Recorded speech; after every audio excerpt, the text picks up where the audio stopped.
بسم اللہ الرحمن الرحیم۔ نسائی شریف کی ایک روایت اور اس کے تحت ایک حاشیہ ہمیں دیا گیا تھا جس کو حل کرنے کا حکم دیا گیا تھا۔ حدیث مبارکہ نبی رحمت صلی اللہ علیہ وسلم نے ارشاد فرمایا لا جلبا ولا جنبا ولا صغارا فی الاسلام ومن انتہب نہبۃ فلیس منا او کما قال علیہ السلام۔ میٹھے محبوب صلی اللہ علیہ وسلم نے ارشاد فرمایا نہ جلب نہ جنب اور نہ صغار، ان تینوں میں سے کچھ بھی اسلام میں نہیں۔ اسلام میں نہ جلب ہے نہ جنب ہے نہ صغار ہے۔ تین لفظ ذکر فرمائے، جلب، جنب اور صغار۔ محشی نے یہاں لکھا ہے کہ جلب اور جنب یہ دونوں لفظ جو ہیں دو جگہ پر استعمال ہوتے ہیں۔ ایک اس کا استعمال ہے زکوٰۃ میں اور دوسرا اس کا استعمال ہے سباق میں، یعنی زکوٰۃ کے چیپٹر میں یہ آتا ہے اور دوسرا اس چیپٹر میں آتا ہے جہاں گھوڑوں کی دوڑ کا ذکر آتا ہے، یہی دونوں لفظ استعمال ہوتے ہیں۔ تو جب زکوٰۃ کے عنوان پر یہ آئے گا تو زکوٰۃ کے چیپٹر میں اس کا معنی ہوگا جلب فی الزکوٰۃ کا، کہ ایک شخص عامل ہے تو وہ اپنے آفس میں بیٹھ جاتا ہے، کہیں بھی دور کسی جگہ پہ آ کے بیٹھ جاتا ہے۔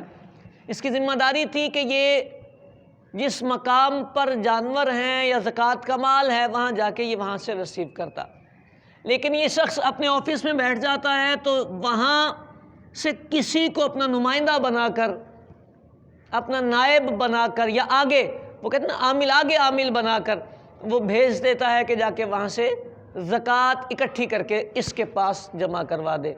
اب وہ جو آگے بندہ جاتا ہے وہ بھی چونکہ عامل کا حصہ ہوتا ہے تو وہ بھی اپنا حصہ رکھتا ہے، تو اس سے منع فرمایا گیا کہ اس بندے کی چونکہ ڈیوٹی تھی تو یہ آفس میں نہ بیٹھے، یہ شخص جائے اور جس جگہ پر مال زکوٰۃ ہے وہاں سے مال ریسیو کرے اور مال جمع کرے اور پھر لا کے بیت المال میں جمع کروائے۔ جلب فی الزکوٰۃ۔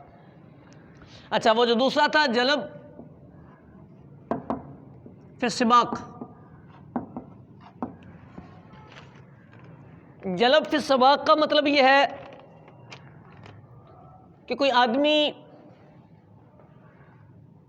جب گھوڑ دوڑ کی ریس لگے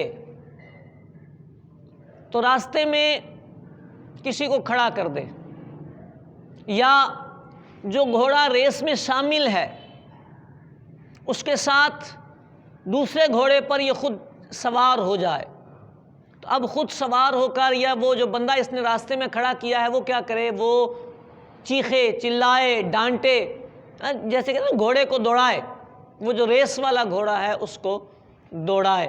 نبی کریم صلی اللہ علیہ وسلم نے جلب فی السباق سے بھی منع فرمایا کہ یہ بددیانتی ہے، کہ جب ریس میں گھوڑا چھوڑ دیا گیا تو اب وہ ریس والا گھوڑا اپنی مرضی سے چلے گا اور ہار اور جیت کا فیصلہ ہوگا۔ اگر اس کو دوڑایا جائے گا، تیز کیا جائے گا، ہانکا جائے گا تو یوں یہ بددیانتی کہلائے گی۔ نبی کریم صلی اللہ علیہ وسلم نے اس سے منع فرمایا، یہ جلب فی السباق ہے۔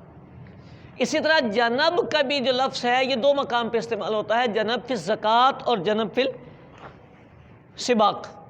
یہ جو زکوٰۃ والا جنب ہے اس کا مطلب یہ ہے کہ عامل اپنا ایک آفس کھول لے، ایک جگہ پہ جا کے بیٹھ جائے اور پھر اپنا بندہ بھی نہ بھیجے، آرڈر جاری کر دے ہم آ گئے ہیں، ہمیں زکوٰۃ لا کے جمع کروائی جائے، اور جس نے زکوٰۃ دینی ہے لاؤ پیش کرو ورنہ سزا ملے گی۔ تو یہ عامل آرڈر جاری کرے کہ اس کی بارگاہ میں مال زکوٰۃ لا کے دیا جائے۔ نبی پاک صلی اللہ علیہ وسلم نے اس سے منع فرمایا۔ مال والے کو تکلیف ہے کہ کہاں وہ اپنے جانور ہانکتا پھرے گا اور کہاں وہ مال لے کے اس کے پاس آتا پھرے گا، اس کی تو ڈیوٹی ہے۔ ٹھیک ہے، ایک جنب فی الزکوٰۃ کی تعریف یہ ہے۔ اچھا، دوسری جہت سے بھی جنب فی الزکوٰۃ میں ایک اور جہت بھی نکلتی ہے کہ عامل تو بیچارہ کچھ نہ کرے، عامل تو آ جائے اس کے محلے میں، لیکن جو صاحب مال ہے، رب المال، زکوٰۃ دینے والا، زکوٰۃ دینے والا اپنا زکوٰۃ کا مال لے کر دور چلا جائے، بھائی صاحب زکوٰۃ لینے آ رہے ہیں، تو اب زکوٰۃ لینے آ رہے ہیں تو تھوڑا سا دینی تو ہے، مجبوری ہے، اسلام کا دورہ ہے، حاکم اسلام موجود ہے، نہ دی تو سزا ملے گی، تو زکوٰۃ دینی ہے، لیکن تھوڑا سبق سکھا کے دیں، دل نہیں چاہ رہا تو عامل کو دور بلانے کے لیے وہ دور نکل جائے۔ اس سے بھی نبی پاک نے منع فرمایا کہ یہ بھی عامل کو خام خواہ کی تکلیف ہے۔ حکم شریعت یہ ہے کہ عامل کو جب زکوٰۃ لینے کے لیے بھیجا جائے تو وہ مال کی جگہ پر پہنچے، اور رب المال بھی جب اس کے پاس عامل آئے تو اسی مقام پر ہو جہاں مال موجود ہوتا ہے، تاکہ دونوں کو آسانی رہے۔ محشی نے اس کا ذکر کیا۔ اچھا، جیسے جنب فی الزکوٰۃ ہے، اسی طرح جنب فی السباق بھی ہے۔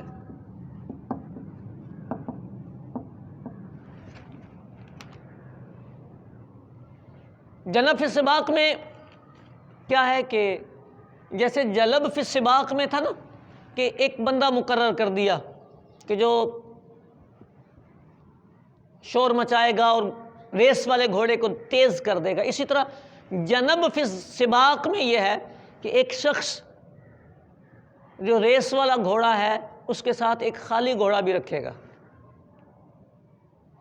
کہ یہاں تک چلتے چلتے ریس والا گھوڑا تھک گیا تو وہاں سے آگے فریش گھوڑا چلا دیا جائے گا۔